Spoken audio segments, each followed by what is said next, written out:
আসসালামু আলাইকুম এভরিওয়ান। কেমন আছো তোমরা সবাই? আহ আজকে আমরা জ্যামিতি এটা শুরু করব। আমাদের আনুষ্ঠানিকভাবে আমরা জ্যামিতিটা এইখান থেকে শুরু করতে যাচ্ছি। তো জ্যামিতি শব্দটা এটা কিন্তু তোমাদের কাছে পুরাতন না। তোমরা অনেক দিন ধরে কিন্তু জ্যামিতি এই শব্দটার সাথে কিন্তু পরিচিত। এবং তোমরা যখন একেবারে ছোট ছিলে ১ম, ২য়, ৩য় শ্রেণীতে পড়তে। তো ১ম শ্রেণীতে পড়ার সময় কিন্তু তোমাদের বিভিন্ন ধরনের শেপ বা আকৃতির সাথে আ আ তোমার পরিচয় করে দেওয়া হয়েছে, তাই না? শেপ, আকৃতির সাথে, তাই না? আকৃতির সাথে আ পরিচয় করে দেওয়া হয়েছে। তো এই যে আকৃতি, আকার এগুলো আসলে কি? এনিওয়ে জ্যামিতিতে আসি আমরা। জ্যামিতি এই শব্দটার অর্থ আসলে কি? জ্যামিতি মানে কি? ভূমি, পরিমাপ। ঠিক আছে? জ্যামিতি অর্থ কি? ভূমি, পরিমাপ। এটাকে ইংরেজিতে কি বলা হয় তোমরা কি জানো?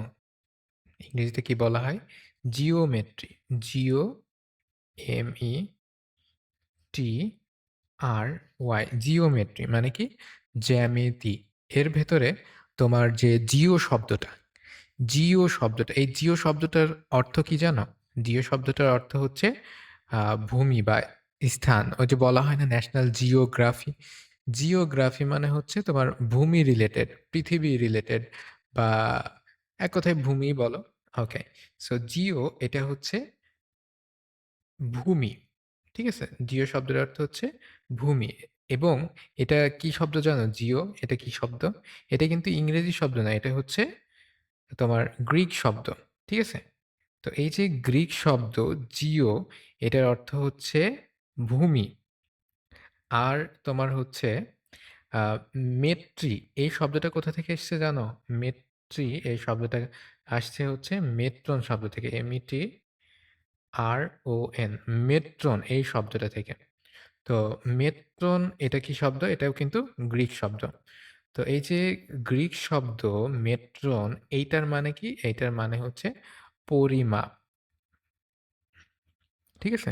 ভূমি, পরিমাপ। তাহলে তুমি বুঝতে পারলে যে জিওমেট্রি এই শব্দটা আসলে আ কোথা থেকে এসছে? গ্রিক শব্দ থেকে এসছে। জিওমেট্রন থেকে আসছে। ঠিক আছে? তো এই শব্দটার অর্থ হচ্ছে ভূমি, পরিমাপ। এখন জ্যামিতি শব্দের অর্থ কেমন করে ভূমি পরিমাপ হয়? আচ্ছা, আমরা কিন্তু আমাদের চারপাশে বিভিন্ন ধরনের আকার, আকৃতি, হ্যাঁ? আকার, আকৃতি দেখি, বিভিন্ন অবস্থান দেখি, তাই না? অনেক কিছু কিন্তু আমরা চারিপাশে দেখি। তো চারপাশে আমরা যা কিছু দেখি সবকিছুতেই কিন্তু এই জ্যামিতিক শেপটা বা জ্যামিতিক আকারটা খুবই গুরুত্বপূর্ণ, তাই না? কারণ সবকিছু জ্যামিতিক আ তার একটা আকৃতি কিন্তু আছে। আমরা চারপাশে যেকোনো কিছুই আমরা দেখি না কেন, সবকিছুর কিন্তু একটা জ্যামিতিক আকৃতি আছে। তো এই যে আকার, আকৃতি বা পরিমাপ এইগুলো নিয়ে আলোচনা করা এটাই কিন্তু জ্যামিতির মুখ্য বিষয়। এখন এখানে তো বলছে ভূমি পরিমাপ। শুধু কি ভূমি পরিমাপ? শুধু ভূমি পরিমাপ নয় কিন্তু অলমোস্ট সবকিছুই কিন্তু পরিমাপ করা যায় জ্যামিতি ব্যবহার করে বা সবকিছু পরিমাপই হচ্ছে আসলে জ্যামিতি। আচ্ছা, ভূমি পরিমাপ বলতে এটা বোঝায় যে এখানে দৈর্ঘ্য প্রস্থ, উচ্চতা রিলেটেড কিছু আছে, তাই না? তো জ্যামিতির যে পরিমাপের কথা বলবে সেই পরিমাপটা কিসের হবে? দৈর্ঘ্য, প্রস্থ, উচ্চতা যার আছে সেই বস্তুগুলার। ওকে। তো তোমরা জানলে প্রথমত যে জ্যামিতিটা আসলে কি? জ্যামিতিতে কি নিয়ে আলোচনা করা হয়? এখানে অ্যাকচুয়ালি ভূমির পরিমাপ নিয়ে আলোচনা করা হয়। এখন ভূমির পরিমাপ কেন বলা হচ্ছে এখানে তোমরা কি জানো? এর পিছনে একটা ইতিহাস আছে।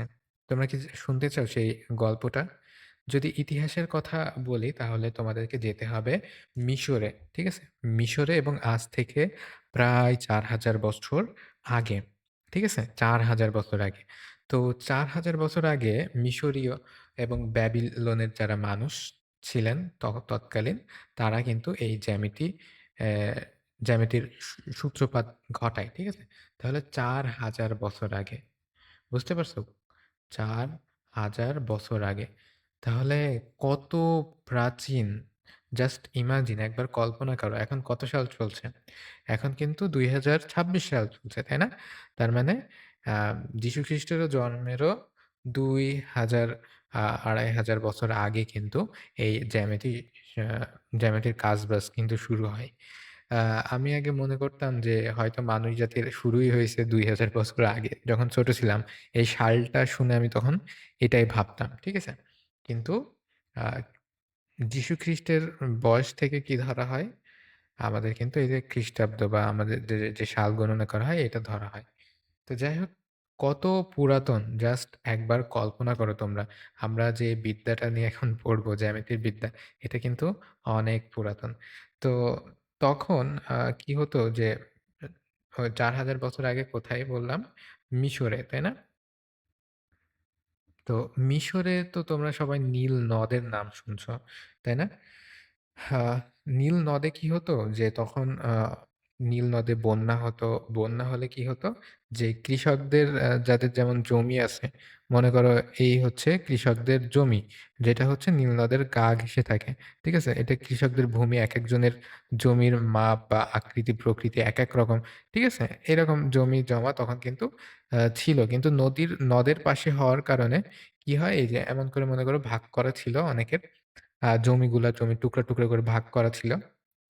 এখন যদি নদের পানিতে যদি এটা ধুয়ে যায়, সেক্ষেত্রে কি হবে? দাগগুলা কিন্তু মুছে যাবে, তাই না?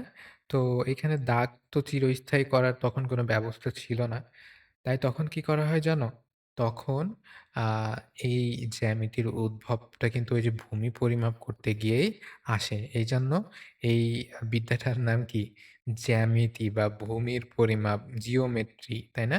আচ্ছা, তো তখন তারা কি করল? এরকম জমির যে আ জায়গাটা, তারা জমির জায়গাটাকে কয়েক ভাগে ভাগ করে নিল। জমি তারা চতুর্ভুজ হিসেবে এইভাবে কল্পনা করল। কল্পনা করে কি করে জানো? এইটাকে আ ঠিক আ মাঝখানে এখান থেকে ত্রিভুজের মতো করে কিন্তু তারা এটাকে আ মাপে। ঠিক আছে?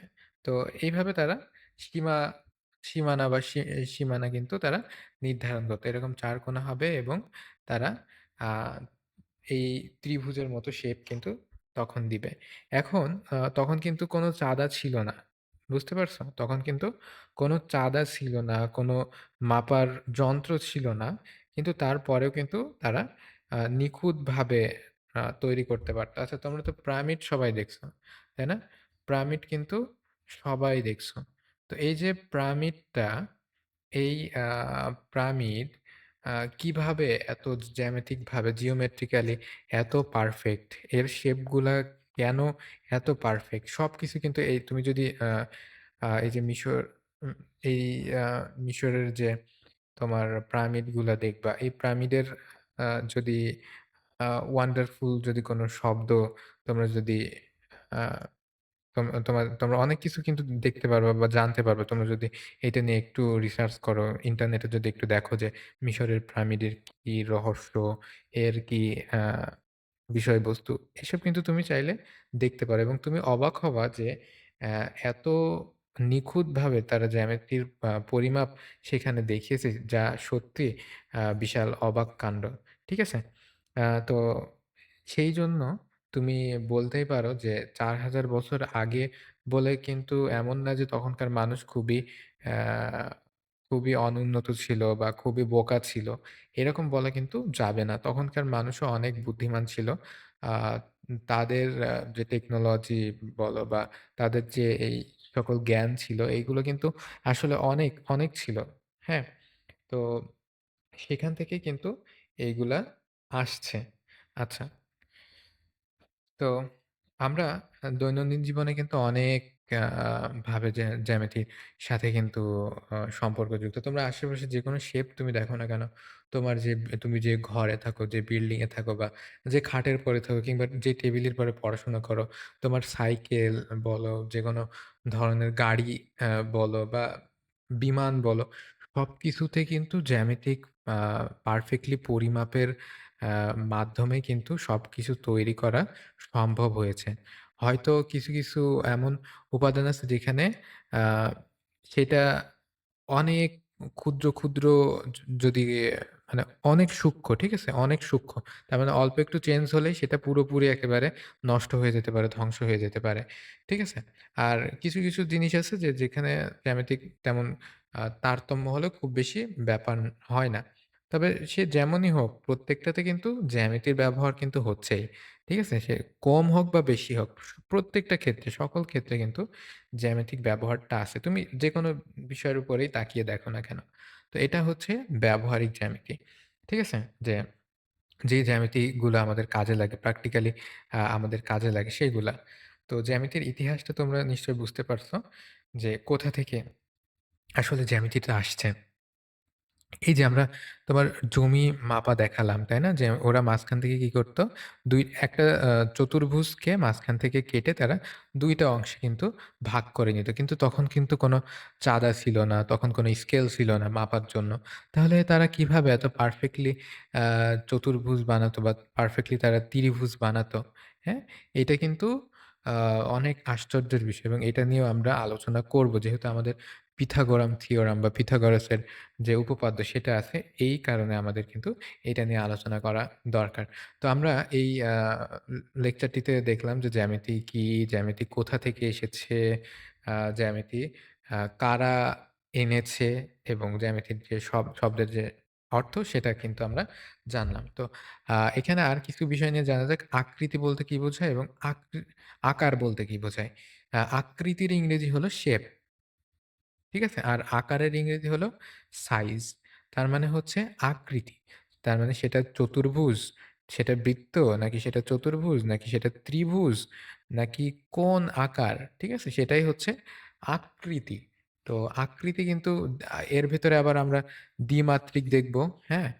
এখানে আমরা দ্বিমাত্রিক দেখব আ এবং আমরা ত্রিমাত্রিকও কিন্তু এখানে দেখব। ঠিক আছে? আমরা কিন্তু ২ ধরনের আকৃতি আমরা এখানে আলোচনা করব। আমাদের যে ১ম অংশটা সেখানে আমরা সম্ভবত দ্বিমাত্রিক নিয়ে আলোচনা করব। তো এখন বলতে পারো দ্বিমাত্রিক বা 2 ডাইমেনশন বা দ্বিমাত্রিক এটা কি? এটা হচ্ছে যার কেবলমাত্র দৈর্ঘ্য এবং প্রস্থ আছে। ঠিক আছে? এটা হচ্ছে দ্বিমাত্রিক।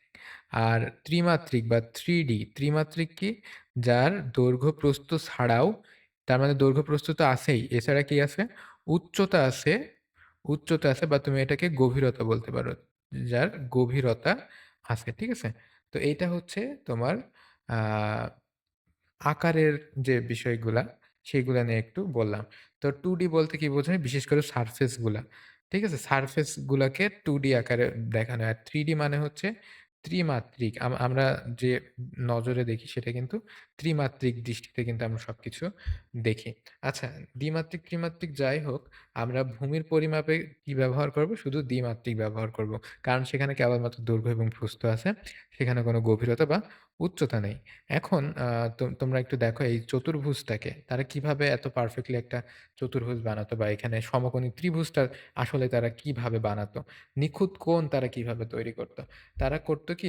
তারা একটা দড়ি নিত। ঠিক আছে?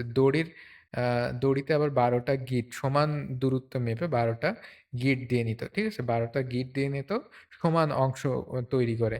হ্যাঁ? তো তারা কি করতো? পেরেক দিয়ে আটকে আ এখানে ৩ টা ১ম এ ৩ টা নিত। ঠিক আছে? ৩ টার পরে তারপরে নিবে হচ্ছে কয়টা? ৪ টা। তো ৩ টার পরে ৪ টা নিত, ৪ টার পরে বাদবাকিগুলা নিত। তো নেয়ার ফলে এই যে এই ছোট অংশটা মনে করো এইটা হতো।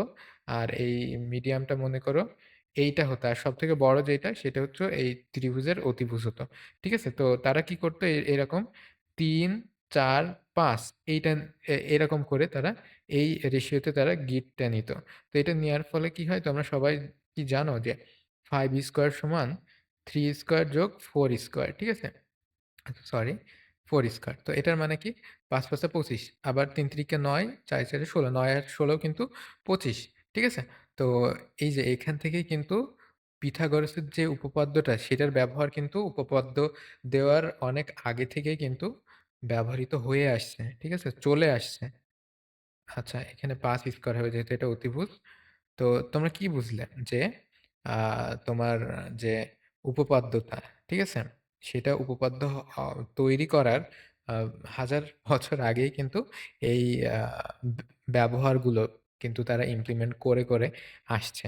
ঠিক আছে? তো এরই মাধ্যমে কিন্তু তারা আ পিরামিডটা বানাতে সক্ষম হইছে। তাদের এই যে বিচক্ষণতার কারণে তাদের এই যে বিশাল জ্ঞান, বুদ্ধি এইসবের কারণে কিন্তু তারা আ সেই সময়ে আজ থেকে ৪,০০০ বছর আগে এত বড় পিরামিডটা আ একদম অ্যাকুরেট মাপ নিয়ে তারা কিন্তু বানাইতে পারছে।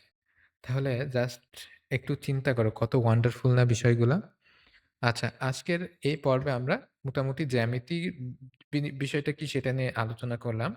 আ এবং নেক্সট দিন আমরা আরো ডিপে বা আরো গভীরে আলোচনা করার ট্রাই করব।